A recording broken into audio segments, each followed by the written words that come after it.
اللہ الرحمن الرحیم والسادس من حملیۃ ومنفصلہ، متصلات میں چھٹی قسم یہ ہے کہ وہ ایک حملیہ اور ایک منفصلہ سے مرکب ہو۔ والمقدم فیہا الحملیہ، اور اس میں مقدم حملیہ کا قولنا، جیسے کہ ہمارا قول ان کانا ھذا عددا فہوا دائما اما زوج او فرد، تو اس میں مقدم ہے ھذا عدد، یہ ہے حملیہ۔ ھذا عدد کیا ہے؟ حملیہ۔ اور تالی ہے دائماً اما زوجن او فردن، یہ ہے منفصلہ۔ تو یہ مرکب ہے ایک حملیہ اور ایک منفصلہ سے، اور مقدم اس میں حملیہ ہے۔ والساوی بالعکس، ساتویں قسم اس کے برعکس، یعنی ساتویں قسم مرکب ہے ایک منفصلہ اور ایک حملیہ سے، اور مقدم منفصلہ۔ اس کی مثال کلما کانا ھذا اما زوجن او فردن کانا ھذا عددن، تو یہاں پہ مقدم ہے کلما کانا ھذا اما زوجن او فردا، یہ ہے منفصلہ، اور تالی ہے ھذا عدد، یہ ہے حملیہ۔ الثامن من متصلۃ و منفصلہ، آٹھویں قسم ہے کہ وہ مرکب ہو ایک متصلہ اور ایک منفصلہ سے، کا قولنا، جیسے کہ ہمارا قول ان کانا کلما کانت الشمس طالیۃ فالنہار موجود، فدائما اما یکون الشمس طالیۃ و اما اللہ یکون النہار موجودا۔ تو یہاں پہ مقدم ہے متصلہ اور تالی ہے کیا؟ منفصلہ۔ مقدم ہے کلما کانت الشمس طالیۃ فالنہار موجود، یہ ہے متصلہ، اور تالی ہے دائما اما یکون الشمس طالیۃ و اما اللہ یکون النہار موجودا، یہ ہے منفصلہ۔ والتاسع عکس ذالک، نویں قسم اس کے برعکس، کا قولنا، جیسے کہ ہمارا قول کلما کان دائما اما یکون الشمس طالیۃ و اما اللہ یکون النہار موجودا، فکلما کانت الشمس طالیۃ فالنہار موجود، تو یہاں پہ مقدم ہے اما یکون الشمس طالیۃ و اما اللہ یکون النہار موجودا، یہ ہے منفصلہ، اور تالی ہے فکلما کانت الشمس طالیۃ فالنہار موجود، یہ تالی ہے، اور وہ ہے متصلہ۔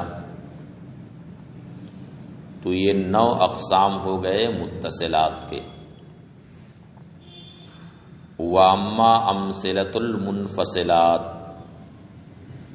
اور منفصلات کی مثالیں، تو منفصلات کی کل 6 قسمیں تھیں، تو ہر ایک کی مثال دیتے ہیں۔ فالاول من حملیتین، پہلی قسم یہ ہے کہ 2 حملیہ سے مرکب، کا قولنا، یعنی مقدم بھی حملیہ تالی بھی حملیہ، کا قولنا، جیسے کہ ہم کہیں اما یکونا ھذا دو زوجن او فردا، تو یہاں پہلا بھی جز حملیہ ہے اور دوسرا جز بھی حملیہ ہے۔ پہلا جز ہے ھذا دو زوج، اور دوسرا جز ہے ھذا دو فرد۔ پہلا جز ہے ھذا دو زوجن، اور دوسرا جز ھذا دو فرد، دونوں حملیہ ہیں۔ والثانی من متصلتین، اور دوسری قسم وہ ہے جو 2 متصلہ سے مرکب ہو۔ یعنی مقدم پہلا جز بھی متصلہ اور دوسرا جز بھی متصلہ، کا قولنا، جیسے کہ ہم کہیں دائماً اما یکونا ان کانت الشمس طالیۃ فالنہار موجود و اما ان یکونا ان کانت الشمس طالیۃ لم یکن النہار موجودا، یعنی ہمیشہ ایسا ہوگا یا تو اگر سورج طلوع ہوگا تو دن موجود ہوگا، یا اگر سورج طلوع ہوگا تو دن موجود نہیں ہوگا۔ تو پہلا جز بھی متصلہ ہے اور دوسرا جز بھی متصلہ ہے، اور دونوں ایک ساتھ صادق نہیں آ سکتے ہیں، بلکہ ان میں صادق ایک ہی۔ والثالث من منفصلتین، تیسری قسم یہ ہے کہ دو منفصلہ سے مرکب، کا قولنا، جیسے کہ ہم کہیں دائماً اما یکونا حاصل عدد زوجن او فردن و اما یکونا حاصل عدد لا زوجن او لا فردا، یعنی ہمیشہ ایسا ہوگا کہ عدد یا تو جفت ہوگا یا تا، یا یہ عدد یا ناجفت ہوگا نہ تا۔ تو یہاں پہلا جز بھی منفصلہ ہے، دوسرا جز بھی منفصلہ، اور دونوں ایک ساتھ صادق نہیں آ سکتے۔ والرابع من حملیۃ و متصلہ، چوتھی قسم یہ ہے کہ ایک حملیہ اور ایک متصلہ سے مرکب ہو، یعنی پہلا حملیہ ہو دوسرا متصلہ ہو، کا قولنا، جیسے کہ ہمارا قول دائماً اما لا یکونا طلوع الشمس علتا لوجود النہار و اما یکونا کلما کانت الشمس طالیۃ کان النہار موجودا۔ تو یہاں پہ پہلا جز حملیہ ہے، یعنی اما اللہ یکونا طلوع الشمس علتا لوجود النہار، یہ ہے حملیہ، اور دوسرا جز ہے متصلہ۔ والخامس من حملیۃ و منفصلہ، پانچویں قسم یہ ہے کہ ایک حملیہ اور ایک منفصلہ سے مرکب ہو، کا قولنا، جیسے کہ ہمارا قول دائماً اما یکونا ھذا الشیء لیس عددا و اما ان یکونا اما زوجن او فردن۔ تو پہلا جز اس میں حملیہ ہے ھذا الشیء لیس عدد، اور دوسرا جز منفصلہ۔ والسادس من متصلۃ و منفصلہ، چھٹی قسم یہ ہے کہ ایک متصلہ اور ایک منفصلہ سے مرکب، کا قولنا، جیسے کہ ہمارا قول دائماً اما یکونا کلما کانت الشمس طالیۃ فالنہار موجود و اما ان یکون الشمس طالیۃ و اما اللہ یکون النہار موجودا۔ تو اس میں پہلا جز متصلہ ہے، اما یکونا کلما کانت الشمس طالیۃ فالنہار موجود، یہ ہے متصلہ، اور دوسرا جز منفصلہ ہے، اما یکون الشمس طالیۃ و اما اللہ یکون النہار موجودا، یہ ہے منفصلہ۔ قال الفصل الثالث فی احکام القضایا، تیسری فصل قضایا کے احکام میں، وفیہ اربعۃ مباحث، اس میں 4 بحثیں۔ البحث الاول فی التناقض، پہلی بحث تناقض کے بیان میں، وحدوہ، اور ان لوگوں نے تناقض کی یہ تعریف کی، کیا تعریف کی تناقض کی؟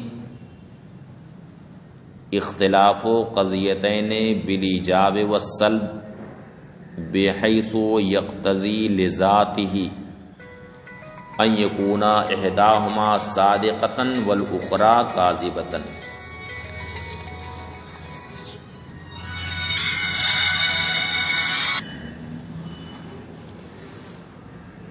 حدوہ یعنی مناطقہ نے اس کی یہ تعریف کی، حد یحد حدن کا معنی تعریف کرنا،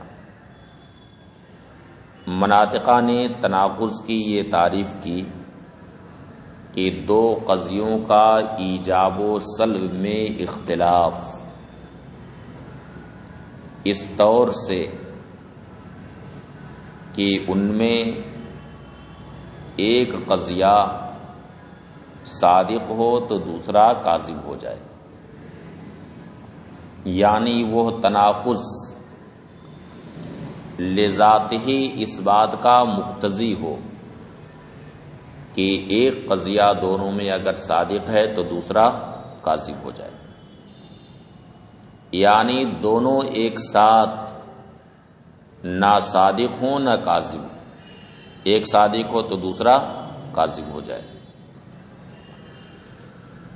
اور مناطقہ نے اس کی تعریف ہی کی ہے کہ ایجاب و سلب میں دو قضیوں کا اختلاف اس حیثیت سے کہ وہ تناقض لذات ہی اس بات کا مقتضی ہو کہ ان میں ایک صادق ہو اور دوسرا کاذب ہو۔ اقول لما فرغا من تعریف القضیہ واقسامها شرع فی لواحقها و احکامها، مصنف جب قضیہ اور اس کے اقسام کی تعریف سے فارغ ہوئے تو اس کے لواحق اور قضیہ کے احکام کا بیان شروع کیا۔ وابتدا منها بالتناقض، اور ان احکام میں سب سے پہلے تناقض سے شروع کیا، لتوقف معرفت غیرہ من الاحکام علیہ، اس لیے کہ دیگر احکام اسی پر موقوف۔ اب تناقض کی تعریف کیا ہے؟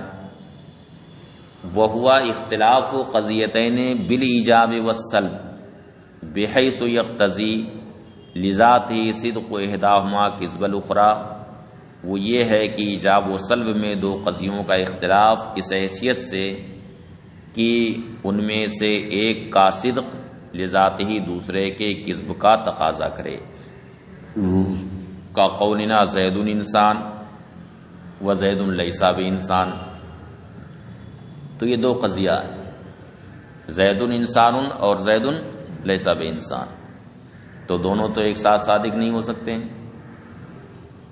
بلکہ ان میں ایک صادق ہے تو دوسرا کاذب ہے۔ فإنہما مختلفان بالایجاب والسلب اختلافا یقتضی لذاتہ ان یکون الاولی صادقتا والاخری کاذبتا، تو یہ دونوں قضیہ ایجاب و سلب میں اس طرح سے مختلف ہیں، یہ اختلاف ایسا ہے کہ اختلاف لذاتی ہی اس بات کا مقتضی ہے کہ ان میں پہلا قضیہ صادق ہے اور دوسرا کاذب۔ اب کسی بھی چیز کی تعریف ہوتی ہے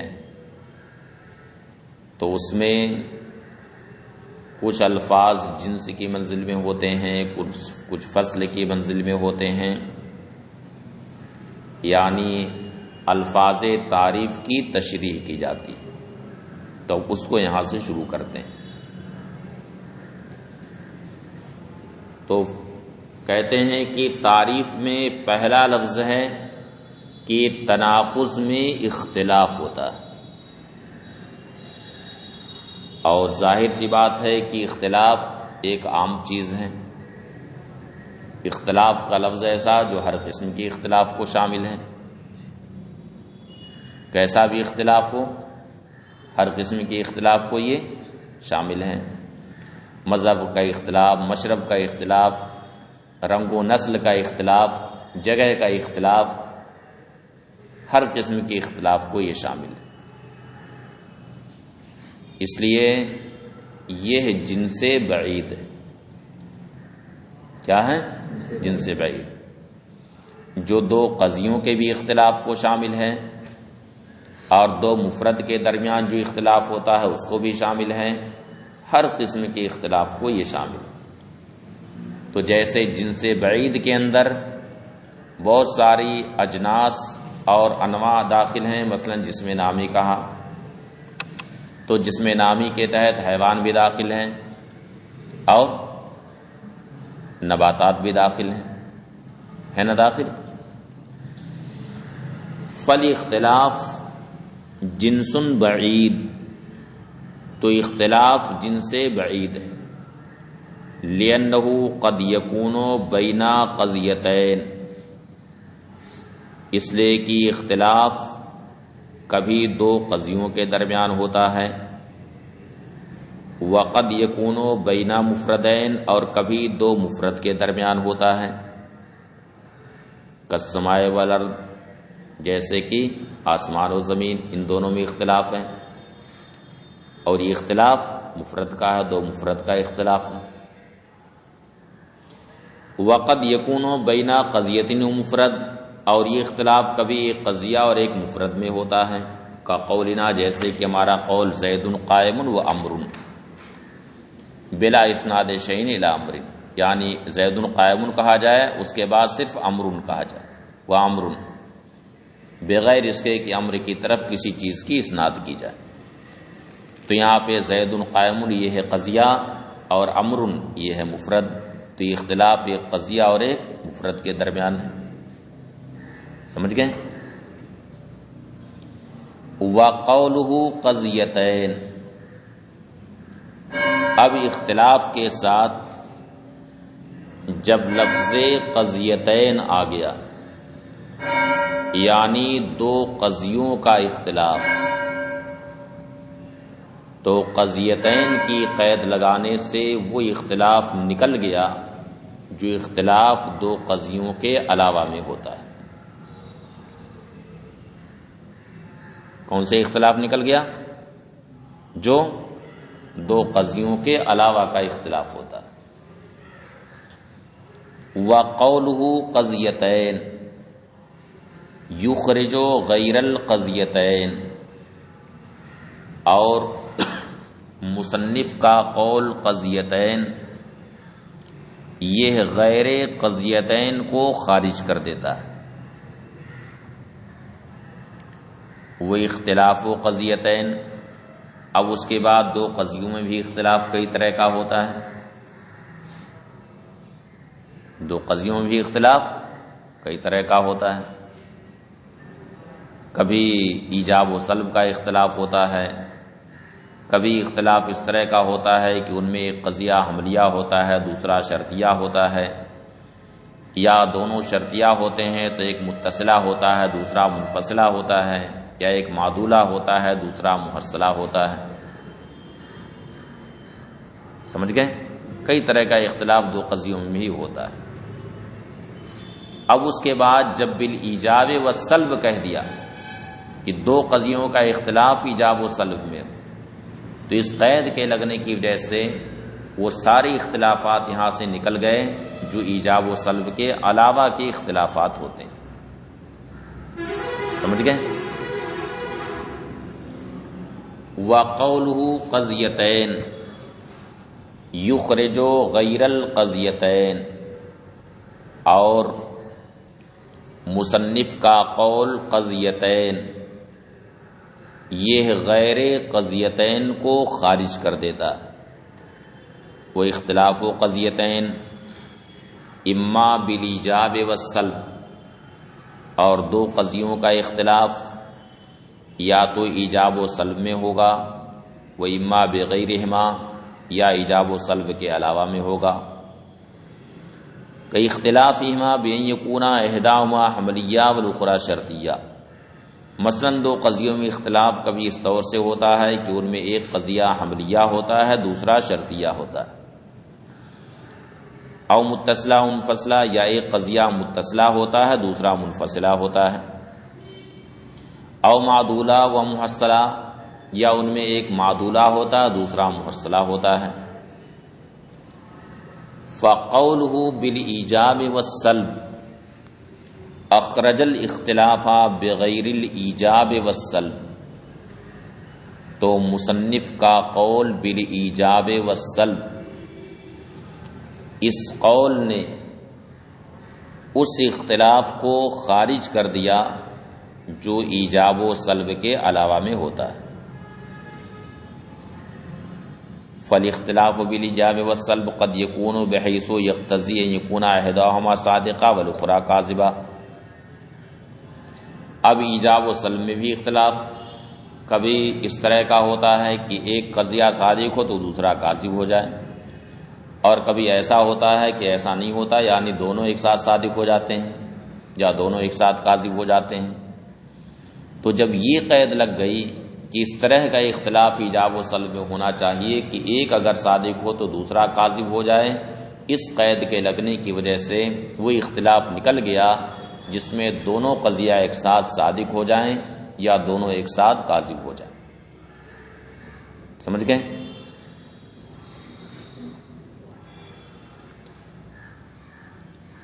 والاختلاف بالایجاب والسلب، اور ایجاب و سلب میں اختلاف قد یکون بحیث یقتضی، کبھی اس طور سے ہوتا ہے کہ وہ اختلاف اس بات کا مقتضی ہوتا ہے کہ یکون احداہما صادقہ والاخری کاذبہ، کہ ان میں ایک صادقہ ہو دوسرا کاذبہ ہو. وقد یکون بحیث لا یقتضی ذلک، اور کبھی اختلاف اس طور سے ہوتا ہے کہ وہ اختلاف اس کا تقاضا نہیں کرتا ہے، کا قولنا، جیسے کہ ہمارا قول زید ساکن و زید لیس بمتحرک، زید ساکن ہے اور زید متحرک نہیں، تو دونوں ایک ساتھ صادق ہو سکتے ہیں کہ نہیں؟ زید ساکن ہے اور زید متحرک نہیں، دونوں صادق، حالانکہ ایجاب و سلب کا اختلاف ہے نا، ایجاب و سلب کا اختلاف، پہلا موجبہ ہے دوسرا سلبہ. فَإِنَّهُمَا قَضِيَّتَانِ مُخْتَلِفَتَانِ ایجاباً وسلباً، کیونکہ یہ دو قضیہ ہیں جو ایجاب و سلب میں مختلف ہیں.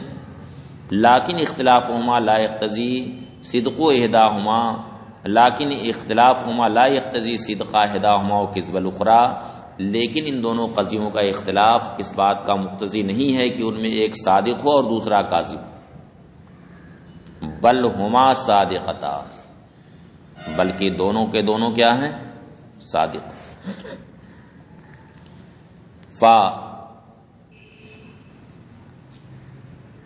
قید بقولہ بحیث یقتضی، اس لیے اس تعریف کو مصنف نے اپنے اس قول سے مقید کیا کہ اختلاف ایجاب و سلب میں اس طور سے ہونا چاہیے کہ ان میں ایک صادق ہو تو دوسرا کاذب ہو جائے. فقید بقولہ، تو مصنف نے اپنے قول بحیث یقتضی سے مقید کیا لیخرج الاختلاف الغیر المقتضی، تاکہ وہ اختلاف نکل جائے جو اختلاف اس طرح کا مقتضی نہ ہو، جو اختلاف اس طرح کا تقاضا نہ کرے کہ ان میں ایک صادق ہو تو دوسرا کاذب ہو جائے. سمجھ گئے؟ اب اس تعریف میں ایک لفظ اور لگا ہوا، ایک قید اور لگی ہوئی، یعنی لذاتہ کی قید لگی ہوئی کہ دو قضیوں کے درمیان ایجاب و سلب میں اختلاف اس طور سے ہو کہ اختلاف لذاتہ، ایک قضیہ لذاتہ اس بات کا تقاضا کرے کہ ایک قضیہ اگر صادق ہو تو دوسرا کیا ہو جائے؟ کاذب ہو جائے. تو لذاتہ کی قید کیوں لگی، اس کا فائدہ کیا ہے؟ تو اس کا بیان اب یہاں سے کرتے ہیں.